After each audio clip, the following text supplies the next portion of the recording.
नमस्कार। Corona report के साथ हम हाजिर हैं और कोरोना रिपोर्ट के साथ ही इस लाइव वीडियो में हम कुछ महत्वपूर्ण मुद्दों पर भी चर्चा करेंगे और इन मुद्दों पर चर्चा करने के लिए वार्ड नंबर 3 रियासी के पार्षद वरुण शर्मा जी भी हमारे साथ जुड़ेंगे। सबसे पहले कोरोना रिपोर्ट आपको बता दें, आज डिस्ट्रिक्ट रियासी में कुल जो मामले हैं वो 127 हैं और जो नेगेटिव हुए हैं, जो पहले पॉजिटिव थे, उनकी संख्या 42 है।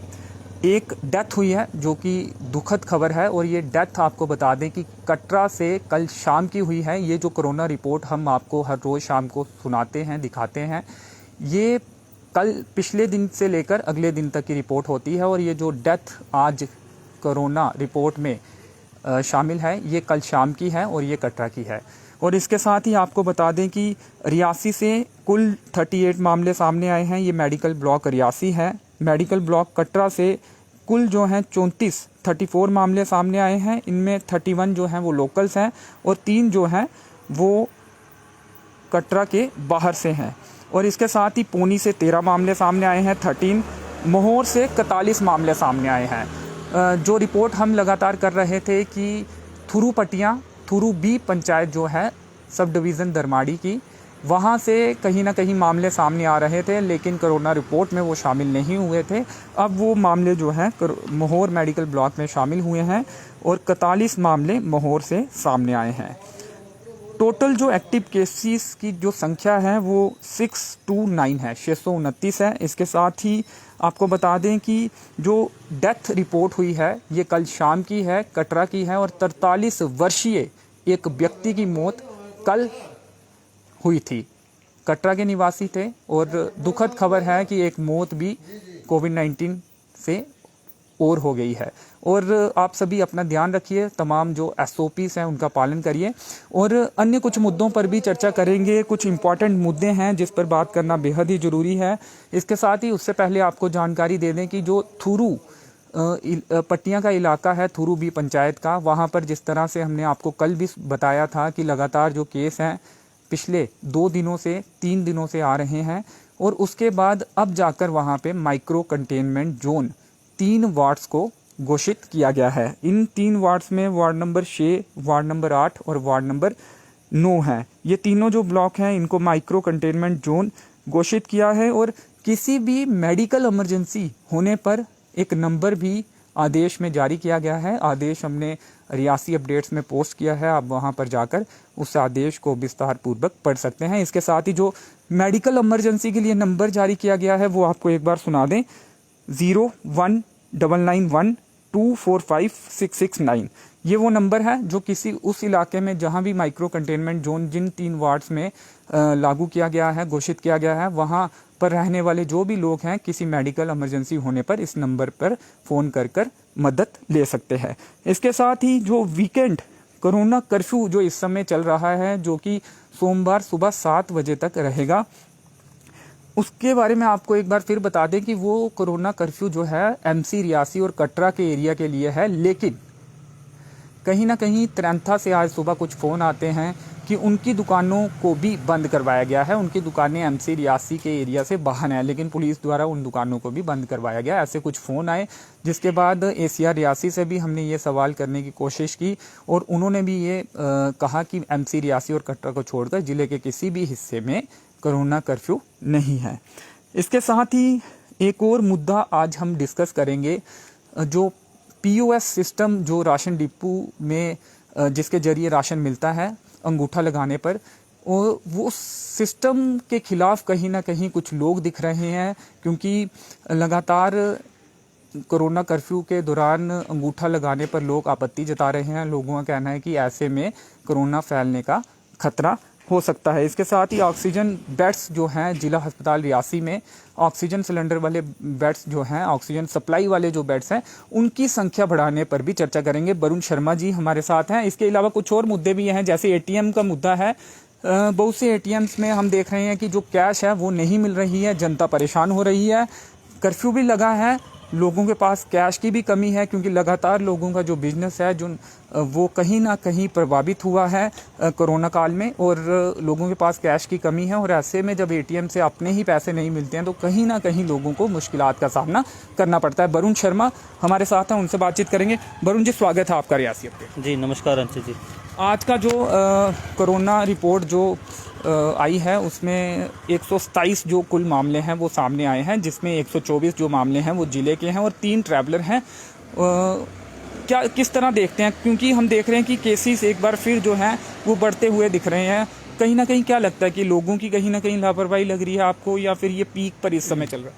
जी अंशु जी शुक्रिया। मैं अंशु जी आपसे शुक्रिया, आपने आप मुझे यहाँ पर अभी टाइम दिया है। अंशु जी, मैं बताना चाहता हूँ कि ये जो आप आंकड़े की बात कर रहे हैं ये बिल्कुल सही है। ये एक्चुअली लापरवाही लोगों की है।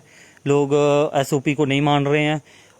इवन कि अभी आप देखिए जो शादी हुई हैं जिसमें 50 बंदे और 100 बंदे की गैदरिंग के लिए बोला गया था, तो एक दो शादी तो मैंने भी देखी जिसमें 200 से 250 के करीब बंदे थे। 200 से 250 के करीब, क्योंकि टाउन के बाहर अगर कोई शादी होती है उसमें 100-200 बंदा नॉर्मल 300 आराम से आता है। तो एसओपी का बिल्कुल पालन नहीं किया जा रहा। तो मैं एडमिनिस्ट्रेशन से भी दरख्वास्त करता हूं कि एसओपी का जो है लोगों से दरख्वास्त करता हूं कि एसओपी का पालन करें, और एडमिनिस्ट्रेशन से भी रिक्वेस्ट करता हूं कि प्लीज़ थोड़ा ध्यान दें।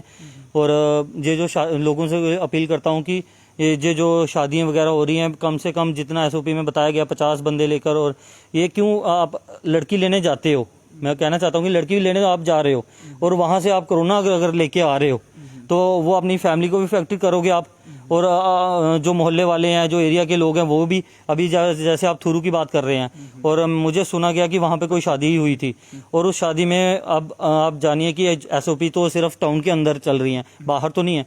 बाहर फिर आप मुझे सॉरी करना है, लेकिन पालन हो नहीं रहा। बिल्कुल आप देखिए थुरू की आप बात कर रहे हैं, उस शादी में कितने बंदे आए थे कितने नहीं आए थे वो तो वही लोग जानते हैं। और मुझे भी वहां से 1-2 कॉल आई थी, भैया यहाँ पे शादियों में कम से कम 800 से 900 बंदा जो है अटेंड कर रहा है शादी। तो आप शादी की बात कर रहे हैं या ऐसे भी शादियों की जो मैं बता रहा हूँ बात, तो बेसिकली क्या है अंशित जी, शादियां अटेंड करो, हम मना नहीं कर रहे, बट एसओपी के पास 50 की गैदरिंग जो दी है गाइडलाइंस, बिल्कुल सरकार ने जो भी निर्णय ले रही है वो हम लोगों की सेफ्टी के लिए ले रही है, ठीक है। और हमें अगर उसका पालन नहीं करेंगे तो हमें नतीजे ये आने वाले दिनों में बहुत बुरा, मुझे तो बहुत बुरे दिन दिख रहे हैं। ये एक कभी जिले हमारे रियासी में इतने केस नहीं आए थे जितने आज, मैं आंकड़ों की बात करूं तो आज सिर्फ रियासी ब्लॉक से जो आप बता रहे हैं इतने केस रियासी ब्लॉक से आए हैं। तो ये कहीं ना कहीं चिंता का विषय अंशु जी ये आने वाले समय में बनेगा। और जहाँ पे अभी हमारे पास बेड्स अवेलेबल नहीं है हॉस्पिटल में, तो अगर भगवान जो है संख्या उनकी करीब 40 है, ऑक्सीजन बेड्स की करीब 40 है, तो लेकिन जो ऑक्सीजन जनरेट यहाँ से होगी वो 1000 LPM होगी, तो उस पर क्या कहेंगे, क्योंकि बेड्स तो नहीं बढ़ाएंगे। अगर ऑक्सीजन सप्लाई भी होगी लेकिन बेड्स की संख्या कम है जहाँ पे ऑक्सीजन पहुँचेगी, तो ऐसे में क्या रहेगी आपकी मांग? जी अंशु जी, मैं अभी नए जो डीसी साहब आए हैं, मैं अभी इनसे हमारी जो मुलाकात नहीं हुई है, तो सुनने में मुझे आया कि फर्स्ट डे जिन्होंने विजिट हॉस्पिटल में किया, मुझे बड़ा अच्छा लगा कि सर ने विजिट हॉस्पिटल में, फर्स्ट विजिट ही इनका हॉस्पिटल में रहा, क्योंकि प्रायोरिटी अभी जो है वो हॉस्पिटल में ही है। क्योंकि जो भी अभी जो ये चल रहा है कोरोना, उसमें आप देखेंगे कि ज़्यादा से ज़्यादा लोग हॉस्पिटल की तरफ दौड़ रहे हैं। तो आने वाले समय में सर हम जब मिलेंगे उनसे, हम बात करेंगे बेड्स के लिए, और ये अब बेड्स बढ़ाने की बात शायद कहा था कि बेड्स बढ़ाने की ओर काम किया जाएगा। स्वास्थ्य जो अधिकारी हैं उन्होंने भी ये कहा है, लेकिन इस समय तक क्यों नहीं हुआ? एडमिनिस्ट्रेशन काम कर रही है अंशु जी, हम यह नहीं बोल सकते कि एडमिनिस्ट्रेशन बिल्कुल कोई काम नहीं कर रही। एडमिनिस्ट्रेशन अपनी जगह काम कर रही है, उनको काम करने देना चाहिए। हाँ, जहाँ कोताही कोई होगी हम उनके संज्ञान में जरूर लाएंगे कि सर यहाँ पे ऐसा नहीं है। मैं आपका वीडियो देख रहा था जिसमें आपने बोला था शीशा, जिसमें शीशे की बात की गई थी उसमें रूम में, कि जो टेस्टिंग कैबिन, हाँ वो कैबिन मुझे लगता है कि अब शायद कहीं ना कहीं बन गया होगा। नहीं, आज तो जब दोपहर को हम गए थे उसका काम अभी नहीं हुआ था, लेकिन शायद वो कोशिश कर रहे होंगे। इसके साथ ही रियासी के बस स्टैंड में हम खड़े थे और आपके ही सामने कितने लोग यहाँ पे एटीएम में जो आए उनके पैसे नहीं निकल पाए। और इसके अलावा भी जो जानकारी लगातार मिल रही है कि काफ़ी एटीएम्स जो हैं वहाँ से कैश नहीं निकल रही है। तो ऐसे में मुश्किलात का सामना लोगों को इस समय हो रहा है, क्या कहेंगे? क्या आपके समक्ष भी किन्हीं लोगों ने कोई ऐसी समस्या रखी है? जी अभी आपके सामने मेरे को एक बंदे ने आपके सामने बोला कि यहाँ पे ऐसा था। अंशु जी क्या है कि जेके बैंक का जो ये एटीएम लगे हुए हैं रियासी में, इसमें 2 दिन से अभी एक नई बस्ती में लगा है, एक यहाँ पे लगा है। अभी आपके साथ एक डीसी ऑफिस के बाहर, डीसी ऑफिस के बाहर में कैश रहता है, ठीक है, इसमें और नई बस्ती वाले में, इसमें एक दिन कैश डालोगे दूसरे दिन खत्म, ठीक है, दूसरे दिन कैश खत्म, ये दिखा देते हैं कि कैश खत्म हो गया है। तो यहाँ कैश खत्म या इनका सर्वर डाउन रहता है। अगर मुझे एक बात बताओ, अगर इसका सर्वर डाउन है, नई बस्ती वाले का सर्वर डाउन है, तो ऊपर वाला कैसे चल रहा है? मुझे कहीं लगता है ये जो सिक्योरिटी गार्ड्स जो यहाँ पे नियुक्त किए गए हैं, इनको पता है कि अंदर से मशीन कहाँ से ऑन करनी है, कहाँ से नहीं। और इनको मैं परफेक्ट तो नहीं बोलूँगा, जब मुझे सुनने में आया कि इनको बोला गया कि मंडे तक आपको एटीएम में कैश रखना है और जैसे मर्जी आपको चलाना है वो आप देखोगे, जहाँ से मुझे सुनने में आया है। तो अब क्या है, ये जेके बैंक मैनेजर साहब प्लीज़ इसको थोड़ा सा देखें। आपके गार्ड्स किसी को बोल रहे थे कि हमें सोमवार तक कैश चलानी है, तो उसके लिए क्या करो, 5 घंटे सर्वर डाउन रखो, वैसे रखो। अगर कुछ ऐसा है टेक्निकली, मैं नहीं जानता टेक्निकली क्या इशू होते हैं, अगर कुछ अंदर से कोई तार वार कोई बटन शटन का कोई सिस्टम है तो प्लीज़ इसको आप अपने संज्ञान में लाएं जेके बैंक मैनेजर साहब। और प्लीज़ लोगों को कैश, अभी रात को इतनी दिक्कत लोगों को आ रही थी, किसी ने अभी जो आपके सामने जो बंदा आया था उसने कैश नहीं, काफी आए, हाँ काफी लोग आए और इसके अलावा भी लगातार जानकारियां लोग दे रहे हैं। जी अभी मेरी एक से बात हो रही थी, वो कह रहा था मैंने हॉस्पिटल में जाना है, मैं कैश निकलवाने आया था हॉस्पिटल से, बट भैया नहीं निकल रहा। मैंने उसको बोला एक डीसी ऑफिस के बाहर है, वहाँ चले जाओ। वो वहाँ पे अभी गया बेचारा, तो अब पता नहीं वहीं से भी उसको मिलेगा कि नहीं मिलेगा। तो प्लीज़ जेके बैंक के मैनेजर को मेरी रिक्वेस्ट है हाथ जोड़कर कि अपने बैंक का यहाँ पे कैश प्रॉपर रखें। और जो सर्वर का इशू है, ये हर बार हमारे रियासी में सर्वर का इशू आता ही आता है, एक दिन छोड़ के दूसरे दिन सर्वर का इशू आता है। ये सर्वर का इशू भी रिजॉल्व किया जाए जल्दी से जल्दी, लोगों को कोई परेशानी नहीं आए। जी पॉइंट ऑफ सेल के खिलाफ कहीं ना कहीं लोग अब दिख रहे हैं। जो राशन डिपो हैं, सरकारी राशन डिपो, वहाँ पर जब राशन लेने जाते हैं तो अंगूठा लगाकर राशन मिलता है। तो कहीं ना कहीं लोग अब इसके खिलाफ आवाज़ उठाते हुए दिख रहे हैं, क्योंकि हमें भी लगातार कुछ दिनों से लोग ये कह रहे थे कि इस पर स्टोरी की जाए, इस पर स्टोरी की जाए। तो हमें लगा कि ये काफ़ी महत्वपूर्ण मुद्दा है। पिछले साल भी हमने इस मुद्दे को कोशिश की थी उठाने की, लेकिन अभी भी इसे बंद नहीं किया गया है। अभी भी पॉइंट ऑफ सेल मशीन का इस्तेमाल कहीं ना कहीं किया जा रहा है। इस पर क्या कहेंगे, क्या मांग करेंगे? जी अंशी जी, मैं आपको बताना चाहता हूँ कि पिछले साल जब कोविड आया था, तो मैं अपने स्टोर जो मेरे एरिया में है, मैं उनके पास गया। वहाँ पे जो एम्प्लॉय थे, मैंने उनको रिक्वेस्ट की कि इसको जल्द से जल्द बंद किया जाए। ये बिल्कुल जो हर जगह राशन लेने के लिए जो ठीक है, गवर्नमेंट का अगर आपको कोई ऑर्डर है तो आप लीजिए, मगर कोविड के टाइम इसको बंद कीजिए, क्योंकि कौन कैसे आ रहा है आपको नहीं पता है, कौन पॉजिटिव है कौन नेगेटिव है। एक ही मशीन को बार बार उसमें आप टैप किए जा रहे हैं। और वहाँ पे मैंने उनको पूछा कि आपके पास सैनिटाइजर है, तो आगे से मुझे जवाब मिलता है सर अभी हमें डिपार्टमेंट ने नहीं दिया। तो आप मुझे बताएं, आप उसको सैनिटाइज नहीं कर रहे। कब की बात है? पिछले साल की मैं हाँ जी पिछले साल की बात बता रहा हूँ। उसके बाद मैं एडी सर से भी मिला, मैंने उनको राशन के बीपीएल के राशन के लिए मिला, और मैंने उनको बोला कि ये मशीन जो है, इस मशीन को अभी प्लीज़ कोविड चल रहा है, इसको बंद किया जाए। और इस बार मैंने सुना लोगों से कि अभी फिर ये वो शुरू कर गए हैं वो मशीन, पहले बंद की थी इन्होंने पिछले, अब फिर से ये चला गए हैं, उस मशीन को चला रहे हैं। तो मैं कल फिर इनसे मिलके तो फिर इस मशीन की बात मानते हैं इनसे, क्योंकि लगातार कहा जाता है ऐसा कि जहाँ पे पब्लिक जैसे हैंडल भी होते हैं कई स्थानों के, लोग अवेयर भी हुए हैं काफ़ी, और कहीं ना कहीं रिस्की लगता है आपको? बिल्कुल, ये बहुत बड़ा रिस्क है कि एक जगह आपने देखा कि जो सरकारी राशन डिपो होते हैं वहाँ पे हर बार सैनिटाइज किया जाए मशीन को या फिर हाथों को, ऐसा भी किया जाता है या बिल्कुल सैनिटाइज नहीं होती है मशीन? सर आप सुबह विजिट कर लेना, अब आपकी वीडियो के बाद शायद उनके पास सैनिटाइजर पहुँच जाए, बट आज अभी तक तो नहीं था उनके पास शायद। तो प्लीज़ मैं रिक्वेस्ट करता हूँ एडी जो हमारे हैं यहाँ के, कि सर ये जो मशीन वाला इशू है इसको टैप जो बार बार किया जाए, जहाँ तो इसको सैनिटाइज, एक बंदा जब टैप करता है उसके बाद सैनिटाइज किया जाए, यहाँ तो इस मशीन को फिलहाल कोविड के टाइम तक प्लीज़ बंद किया जाए। और लोगों को इतना परेशानी नहीं आनी चाहिए कि एक अच्छा फिर एक इशू हो रहा है। डीलर्स ने भी ये मुद्दा उठाया है, जो डीलर्स हैं वो भी परेशान हैं, उनका भी, जो प्राइवेट डीलर्स हैं उनका भी ये कहना है कि कहीं ना कहीं उनके लिए भी ये रिस्क वाली। बिल्कुल अंशी जी, इसको एक प्रक्रिया को, एक बंदे को राशन अगर लेना है ना, उसको मेरे हिसाब से 10 से 15 मिनट लग जाते हैं इस मशीन के प्रक्रिया से। 15 मिनट, अगर सपोज करो 50 बंदे हैं वो, तो फिर 15 मिनट वहीं पे एक बंदे को लग गए, तो भीड़ बढ़ेगी तो भीड़ बढ़ेगी और अंगूठा लगा के तो वो जो वायरस दूसरा जहाँ पे जगह कम है हमारे इसमें डिपो के बाहर खड़े होने की, तो अगर 50 बंदे वहाँ पे आ जाते हैं तो मुझे नहीं लगता कि वहाँ पे सोशल डिस्टेंसिंग आपको देखने को मिलेगी। उधर भीड़ रहेगी और एक दूसरे पे एक बंदा चढ़ा होता है। तो राशन तो सबने लेना है, गरीब जितना भी है सारा राशन डिपो से लेता है, हम खुद राशन डिपो से लेते हैं।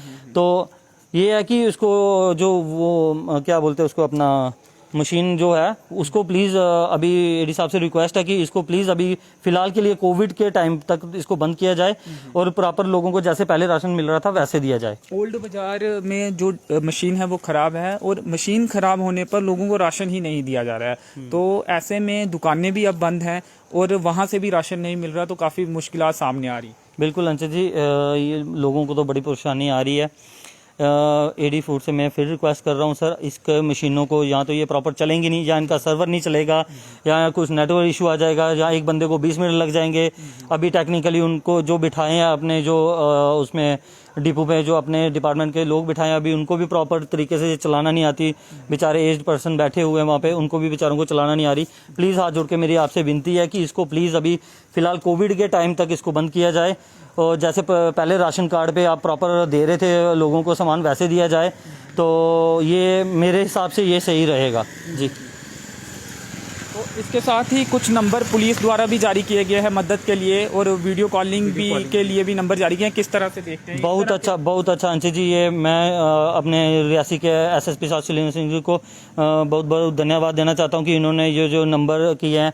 और जो एसएसपी साहब हमारे रियासी में आए हैं, जब से ये रियासी में आए हैं, और आप देख रहे हैं कि दिन में एक आधा ज़रूर एब्सकॉन्डर जो पकड़े गए हैं और ये काफ़ी सालों से जो भागे हुए थे।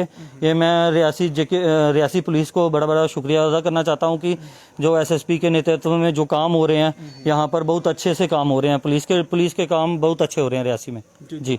तो इसके साथ ही केसेस जिस तरह से बढ़ रहे हैं, कोई अपील करना चाहेंगे एक बार फिर जो तमाम? जी, मैं तमाम जनता के आपके माध्यम से लोगों से अपील करना चाहता हूँ कि प्लीज़ घर से तभी निकलिए जब आपको कोई काम है, कोई चीज़ लेने जाना है। जब चीज़ को आप घर में लेके आओ, पहले तो अपने गेट को थोड़ा सैनिटाइज कर लो, जहाँ पे रोज़ हाथ लग रहे हैं, जैसे हैंडल हो गया, जैसे कोई भी गेट का कोई भी पार्ट हो गया जिसको आप रोज़ धक्का दे रहे हो, जहाँ से जो भी है। आपके बारे में सुना है कि काफ़ी सैनिटाइजर जो है आप अपने साथ रखते हैं?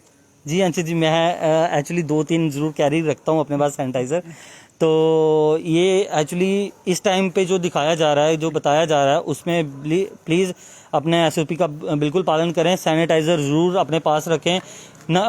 आप बाहर गए हैं, सपोज़ आप बाहर गए हैं, अगर आपके पास पानी नहीं है, साबुन नहीं है, तो आप क्या करोगे?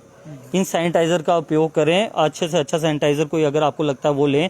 सैनिटाइज़र का ज़रूर, किसी से आप पैसे, जैसे मैं आपको उदाहरण देता हूँ, जैसे आप किसी शॉप पे गए, आपको नहीं पता है कि वो पॉजिटिव है या नेगेटिव है, तो आप उसके पास गए, आपने अपना पैसे दिए, उससे चीज़ ली है उसके हाथों से और उससे पैसे लिए। और पैसों में सबसे ज़्यादा जो फैल रहा है, हम लोगों को आदत है सर, जब भी हम पैसे गिनते हैं थूक लगाने की, वो बिल्कुल ना करें।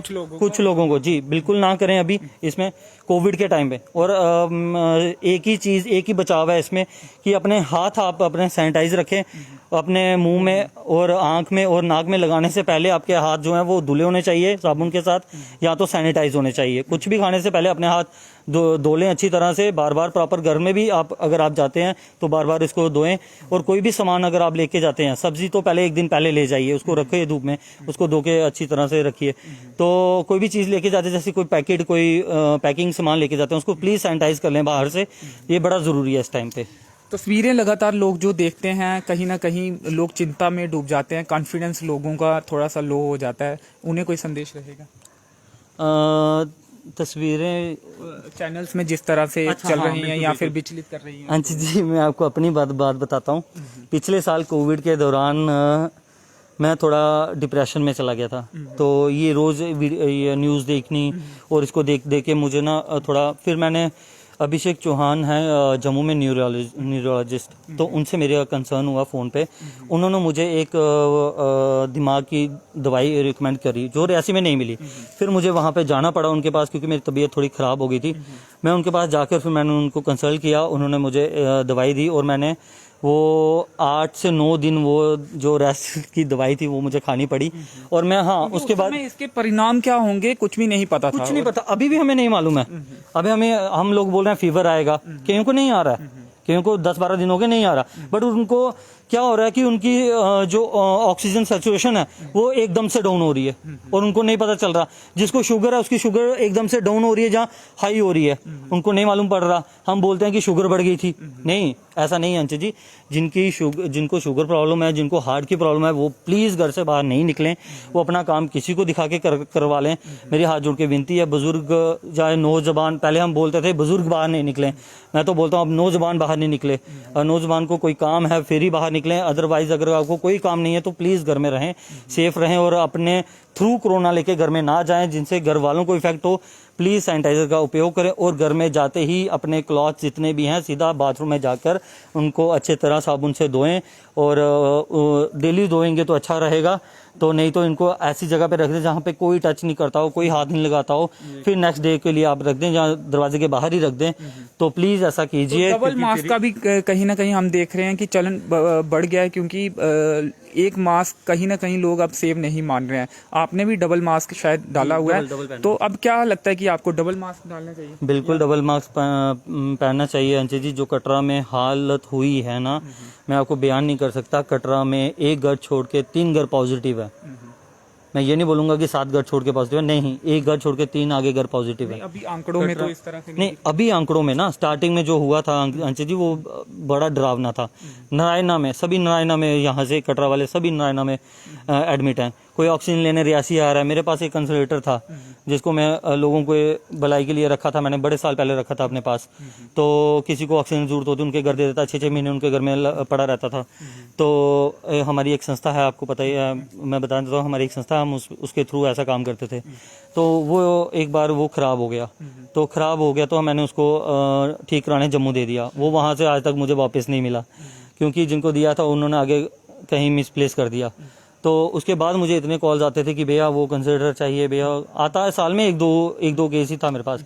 बट अभी जो मैं देख रहा हूँ यहाँ पे हालत, तो मुझे लग रहा है कि वो बड़ा ज़रूरी था, मुझे उसको थोड़ा केयर करनी चाहिए थी, उसको फिर से लाना चाहिए था कि किसी के काम आता। तो अभी हमारी संस्था फिर सोच रही है 4-5 कंसल्टेंटर लाने के लिए, तो फिर किसी को अगर ज़रूरत होगी तो हम उनको देंगे, हेल्प करेंगे।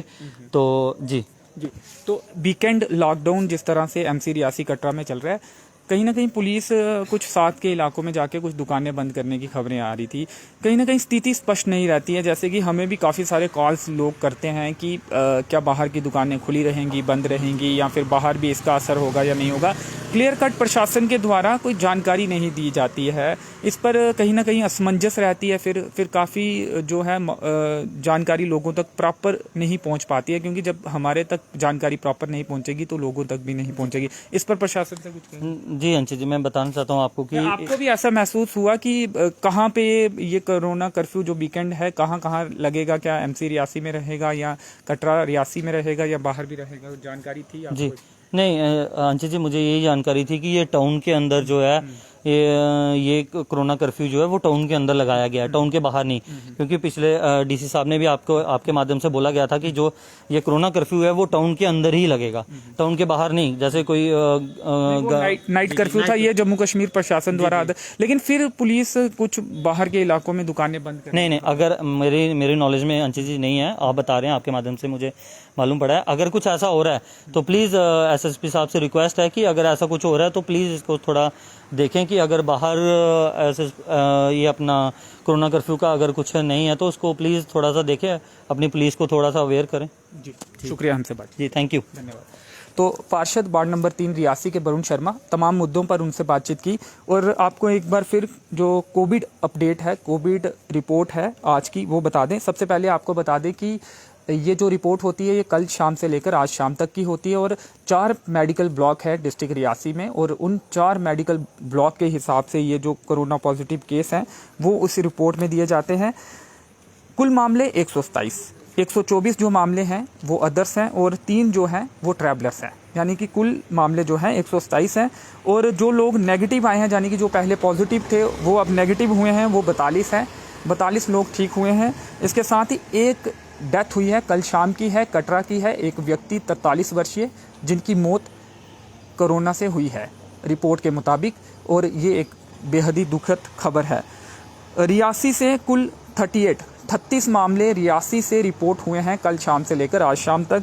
इसके साथ ही कटरा से कुल 34 मामले हैं, 31 + 3 यानी कि 31 जो हैं वो लोकल हैं और 3 जो हैं वो बाहर के हैं। पौनी से 13 मामले हैं और मोहर से 41 मामले हैं। मोहर जो कल हमने मुद्दा उठाया था कि थुरू पट्टियाँ जो इलाका है, थुरू भी पंचायत है, उसमें पट्टियाँ जो इलाका है उसमें 3 वार्ड्स में कोरोना पॉजिटिव जो केस हैं वो आ रहे थे। पिछले 3 दिन हो गए, आज तीसरा दिन है, कल 2 दिन हुए थे, तो कहीं ना कहीं वो बुलेटिन में शायद रिपोर्ट नहीं हो रहे थे और इसके साथ ही वहाँ पे माइक्रो कंटेनमेंट जोन जो है वो भी घोषित नहीं किया गया था। अब माइक्रो कंटेनमेंट जोन 3 वार्ड्स को घोषित किया गया है और वार्ड नंबर 6, 8 और 9 को थुरू बी पंचायत के माइक्रो कंटेनमेंट जोन घोषित किया गया है और जो आंकड़े हैं वो भी आज के बुलेटिन में आए हैं। टोटल जो एक्टिव केस हैं डिस्ट्रिक्ट रियासी के वो 629 हैं। इसके साथ ही ये कोविड रिपोर्ट है। इसके साथ ही विभिन्न मुद्दों पर जो है हमने पार्षद वार्ड नंबर 3 रियासी के वरुण शर्मा जी से बातचीत की, जिसमें पॉइंट ऑफ सेल जो कि राशन डिपो है सरकारी, वहाँ पर जिस तरह से अंगूठा लगाकर राशन मिल रहा है, इस समय कहीं ना कहीं लोग उसे खतरनाक मान रहे हैं, कोरोना फैलाने वाला मान रहे हैं और लोगों ने काफ़ी इस बारे में हमें बोला कि इस पर कोई स्टोरी की जाए, इस पर लाइव वीडियो किया जाए। इसके साथ ही जो डीलर्स हैं उनकी तरफ से भी ये राय आई कि ये अभी फ़िलहाल के समय बंद होने चाहिए, तो इस पर भी डिस्कस की। और एटीएम जो हैं रियासी के, कहीं ना कहीं कैश की कमी कुछ एटीएम्स में है, जिसकी वजह से लोगों को काफ़ी दिक्कतों का सामना करना पड़ रहा है, इस पर भी हमने जो है डिस्कस की। इसके साथ ही आपको बता दें कि पुलिस द्वारा 2 नंबर जारी किए गए हैं, वो भी पोस्ट रियासी अपडेट में हमने डाला है, वो वहाँ पर आप जानकारी ले सकते हैं। किसी को भी अगर इस समय ज़रूरत है वो पुलिस से मदद मांग सकता है।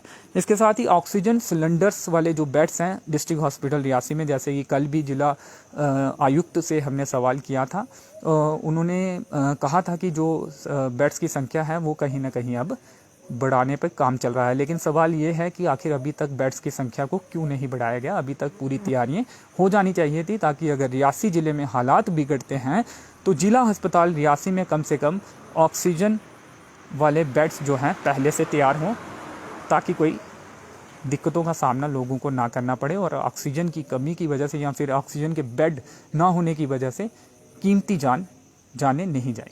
तो चलिए फिलहाल इस लाइव कवरेज में इतना ही। मेरे सहयोगी नरेश भगत के साथ मुझे दीजिए अनुमति। धन्यवाद।